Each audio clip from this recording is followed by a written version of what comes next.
আসসালামু আলাইকুম প্রিয় দর্শক, ফ্লাইয়েড এভিয়েশনের পক্ষ থেকে আমি আনিকা সকলকে জানাচ্ছি শুভেচ্ছা ও অভিনন্দন। আজকে আমি কথা বলবো সৌদি আরবের ডিরেক্ট কোম্পানির জব সংক্রান্ত কিছু তথ্য নিয়ে। তো শেষ পর্যন্ত ভিডিওটির সঙ্গেই থাকুন।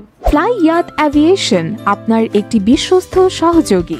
আপনারা যারা সৌদি আরবের ডিরেক্ট কোম্পানিগুলোতে ফুড ডেলিভারি ম্যান হিসেবে কাজের সুযোগ খুঁজছেন, তারা আজই যোগাযোগ করুন ফ্লাইয়াদ এভিয়েশনে। আমাদের কাছে ডিরেক্ট কোম্পানির ফুড ডেলিভারি ম্যান হিসেবে অসংখ্য ভিসার ডিমান্ড রয়েছে।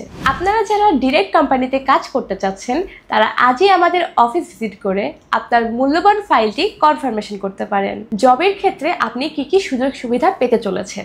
আপনার থাকা এবং আকামা কোম্পানি বিয়ার করবে এবং খাবারটা নিজের। আপনার ডিউটি টাইম হবে 12 ঘন্টা এবং আপনার বেতন হবে 1600 থেকে 2200 রিয়ালের কম বেশি। ফুড ডেলিভারির ক্ষেত্রে আপনাকে মান্থলি 450টি তলব ফুলফিল করতে হবে। সৌদি আরবে ফাইল জমা দেওয়ার জন্য আপনার কি কি ডকুমেন্টস প্রয়োজন? Number 1 passport, number 2 NID card, number 3 সাদা ব্যাকগ্রাউন্ডের ল্যাব প্রিন্টের 6 কপি ছবি। এই ডকুমেন্টসগুলো হলে কিন্তু আপনি সৌদি আরবের জন্য মেডিকেল করতে পারেন। প্রিয় দর্শক, আজকের ভিডিওটি এই পর্যন্তই। যদি ভিডিওটি আপনাদের ভালো লেগে থাকে তাহলে অবশ্যই একটি লাইক দিতে ভুলবেন না, এবং যদি আপনি চ্যানেলে নতুন হয়ে থাকেন তাহলে অবশ্যই সাবস্ক্রাইব করে ফ্লাইয়াদ এভিয়েশনের সঙ্গেই থাকুন। ধন্যবাদ।